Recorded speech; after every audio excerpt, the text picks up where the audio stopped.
stepping in the crowd, I used to say, big dog Lynn Robinson. I was right behind the bench, right? I was annoying, KG more than the big dog. Anyway. So you were at a Timberwolves game, and KG felt he wasn't getting the respect because you were big dog Glenn Robinson from Purdue, and KG took umbrage to that. He didn't love it. I can say that. I can say he had a little That's pretty mild. A lot of sweat. You were not rude in any way. My opinion. We got a few drinks that night. But here's the thing. I want Butt to humping cold. Okay. I see a little bit Butt of humping I cold. know he's had a lot of failures, a lot of bad throws. And a lot Can you of say butt hump on I'm YouTube? just gonna say it right now. I believe in the kid, and I think we got to give him a chance. And even if he loses all season, I want to roll with him.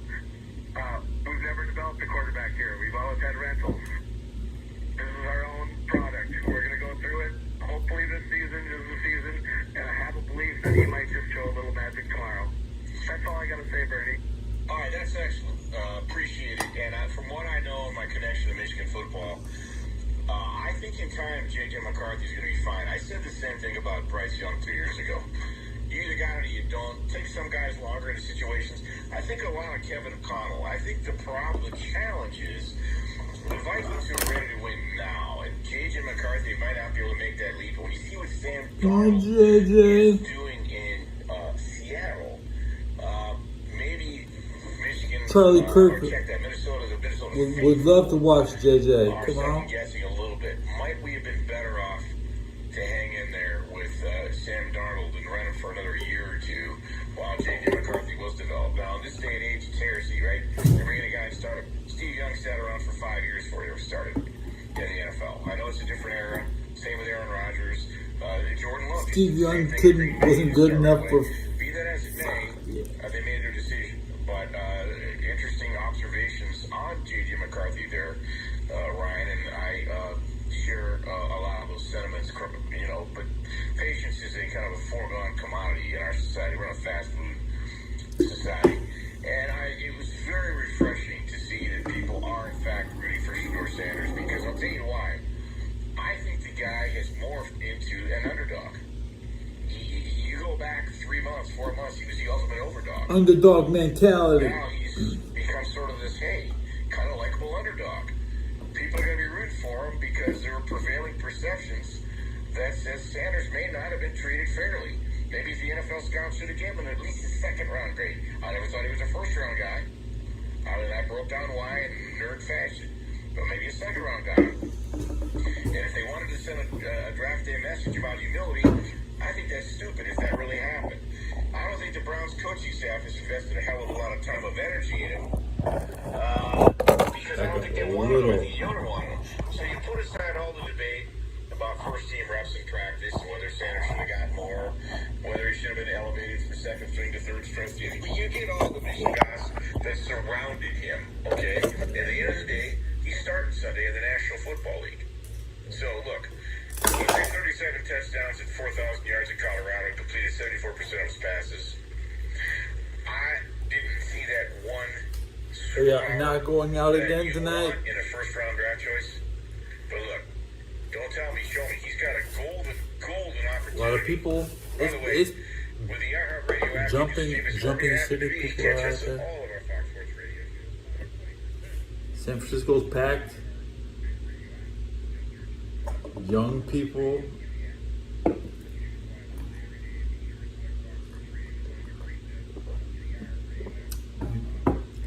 No good lighting conditions. So it's dark outside. You can go inside. It's dark inside. It's cold outside. It's cold inside.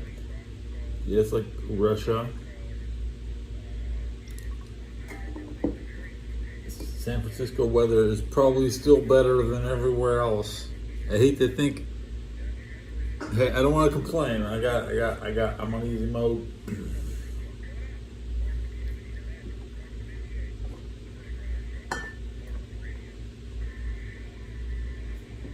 What's my radio going to tell me at 1 o'clock?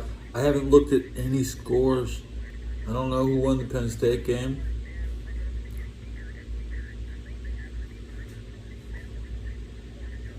So that's what I have to check.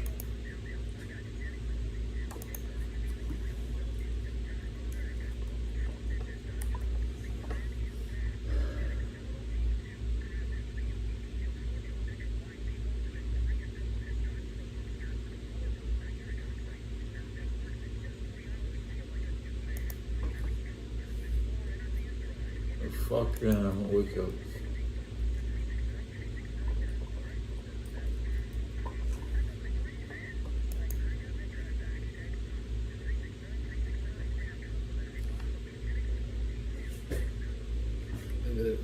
Penn State won 37-10.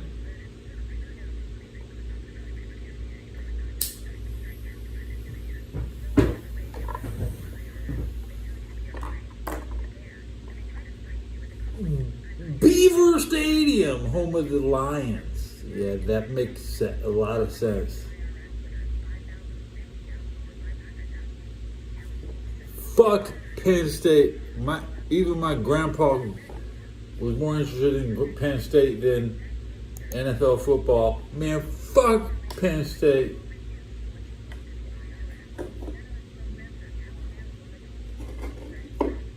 Keep myself as far away from them as possible.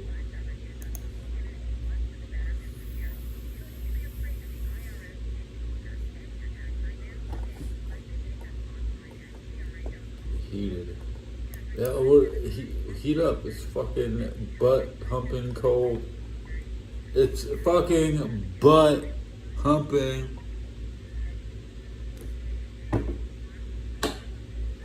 I might have to squeeze up on someone's ass just to create heat. He's right. Well, the hottest place I ever went was inside my baby mama.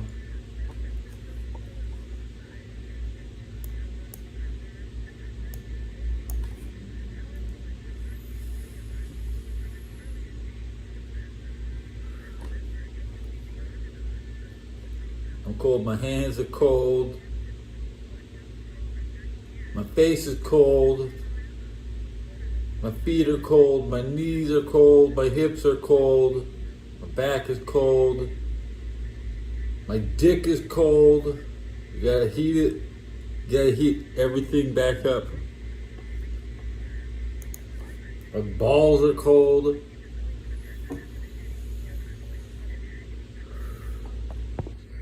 Your cold balls. It's so cold you can feel it in your balls.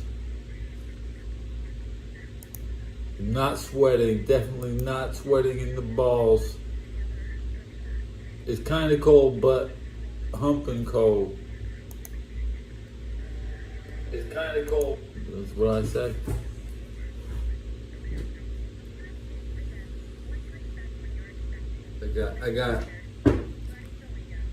I got some Jack in the Box and some McDonald's. I'll have that later. Sip my beer. I couldn't get Venom at midnight. Well, I could.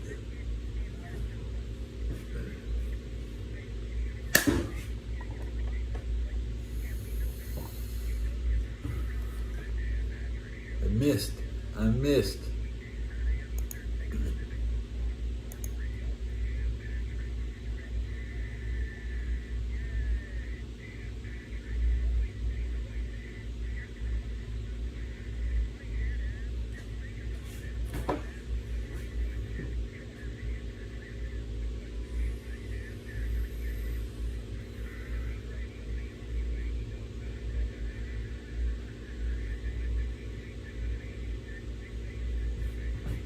My radio is gonna tell me what's up. It's 1 o'clock in the morning.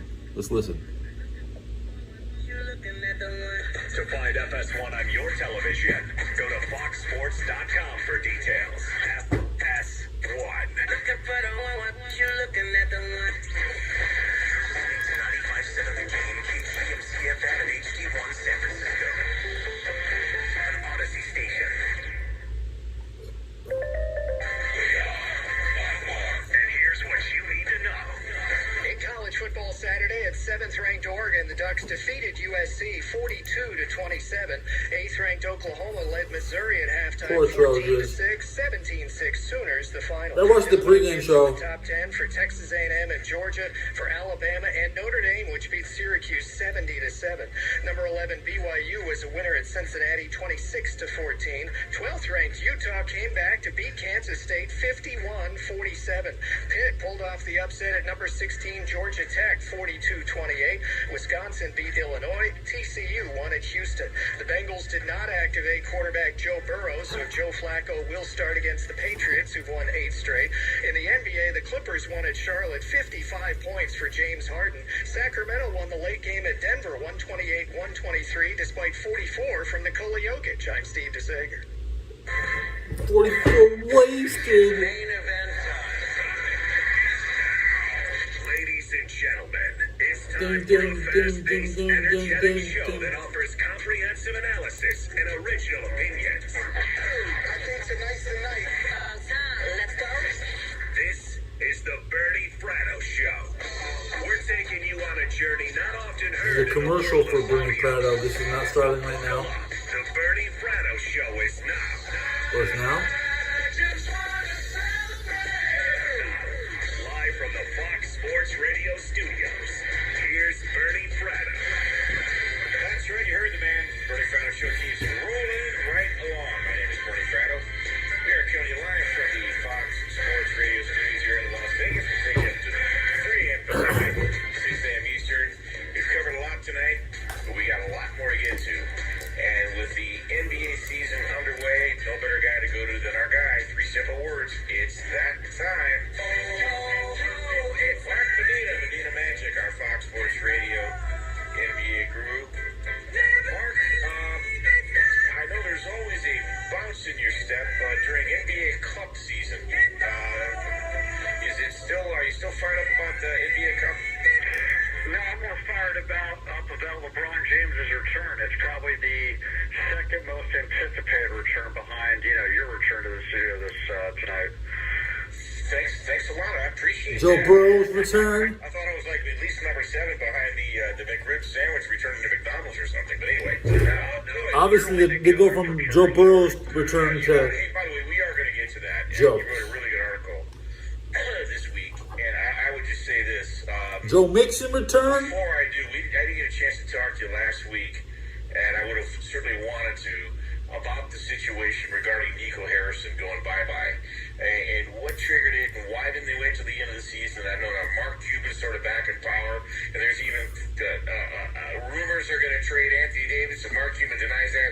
So take all that where you want to go with it. Of course, I'm referring to the article you had in ES Sports News. Beef. So take that where you want to take it, because there's a lot of meat on the bone. There was a little piece of Yeah, I beef. think the It simple stuck with answer me, is, my they beaver made Nico teeth. Harrison the fall guy because, not just the Luka Yeah, Doncic I have trade, beaver it's teeth, clearly real not working small out in beaver their teeth. favor, but they got I should so play much for sharp the Penn back. State at Beaver Stadium. Kyrie Irving being out with his ACL injury was expected. The but Nitty it was hoped Beaver. Anthony Davis would be more available. Cooper Flag wouldn't have as many up and down rookie adversity moments. And Klay Thompson would adjust better to his role now that he's further removed from his injuries. D'Angelo Russell would be a Bleecker. better fit. So I think, no one should cry over for Nico Harrison. He made the worst trade in NBA history. It's bad enough that you traded a franchise player with Luka Doncic, but not getting enough of a haul back in return.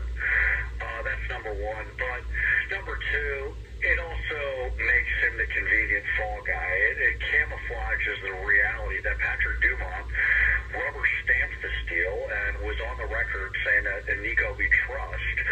And so in slight fairness to Nico, they didn't have the full roster entering the season to really see what this would look like, but I think you could also counteract, this is what happens when you trade Luka Doncic for a player that has a lot of injuries on his resume, and Anthony Davis, and falling into I hate Anthony Davis. number one pick isn't a strategy, that was luck. So again, Nico has a resume. He put together a good roster to get them to the finals in 2024, but that blotch of trading Luka Doncic, I wouldn't say say for a sack of marbles, but pretty close to it. You can't escape it. Talking to Mark Medina, our Fox Sports Radio NBA guru and writer for Essentially Sports. Yeah, we'll move on from that. There's no question. He's got a lot of baggage. It just felt like the fans were chanting, "Fire Nico," so they just did it. I would have thought they would have at least given him a season. But let's move on, because the Lakers season took an interesting turn, and I know it was all smiles this week against Utah, and I was wrong on two counts. One, I didn't think he'd be back till December 1st. He came back 12 days earlier than that. But I got to tell you, let's get beneath the surface here and get a little bit into the weeds. Let's say this is sustainable, this new LeBron man. I'm going to get 12 assists a game. I don't need to be on ball. You've got him, LeBron, Luka, and Austin Reeves on the floor. That is not a good defensive team that should have any designs on making a run for a championship. So I feel there's a lot of unintended consequences here. You saw what happened Tuesday night. Oh, how convenient they play Utah again Sunday. Let's be honest, is this really sustainable? It's wait and see. I have a lot of skepticism for the same reasons you outlined. They had the starting lineup, as you mentioned, with Austin Reeves and Luka Doncic, Rui Hachimura, LeBron James, and DeAndre Ayton, and they trailed 16-6. And they called timeout. LeBron went to the bench because he's on a minutes restriction anyway. And when Marcus Smart came back, they suddenly became a more defensive-oriented team. So I think the starting lineup, it's subject to change. I think, JJ's trying to stagger minutes and also just figure things out of cost-benefit of, wanting to have good offensive spacing and shooting, and you can make up for it defensively later in the game. But yeah, I agree with you that it is fair to wonder, just because LeBron bought into his role and saying, hey, I'm a basketball player, I know how to fit in. Yeah, Gulf War syndrome. syndrome. Do that long term, and that's the paradox with LeBron James. So when you're looking at his X's and O's, now he plays the game. He backs up those words with actions. He is a pass-first player. He doesn't worry about hunting his shots, but at the same time, he wants to be the guy that's directing everything. He wants to be the person that is in control of the Lakers, and that's obviously a much different dynamic because this player named Luka Doncic is on the team. Now, I think in fairness to LeBron, we've seen in past seasons that he's been reluctant to, let go of the wheel for a few reasons. You see Russell Westbrook make terrible decisions, miss open shots. D'Angelo Russell, feast or famine. Sometimes he looks like the greatest shooter behind Stephen Curry, and the other nights he can't throw the ball in the ocean, and he's terrible at defense. So you can understand at some point he's going to say, you know what, I'm directing the show here. When he was with Anthony Davis, he would often talk about, hey, he's the number one option. I think that his success outshined much more than from an aggressiveness standpoint. AD wasn't always there. But I think when you're looking at Luka Doncic, he's on a much different stratosphere. He's one of the best scorers in the NBA. He's in much better shape. Now, he can still improve as a playmaker. He can still improve as a defender. But he is showing progress in that. I think nobody wants to bother me. Some grace Nice. and benefit of the doubt that he will at least Stay get a warm. little bit. Because it is Luka, but Butt humping warm. there's be some push-pull, not just with that, but the idea of once he's fully caught up with his conditioning, being on board with any kind of minutes restriction. I mean, that is just not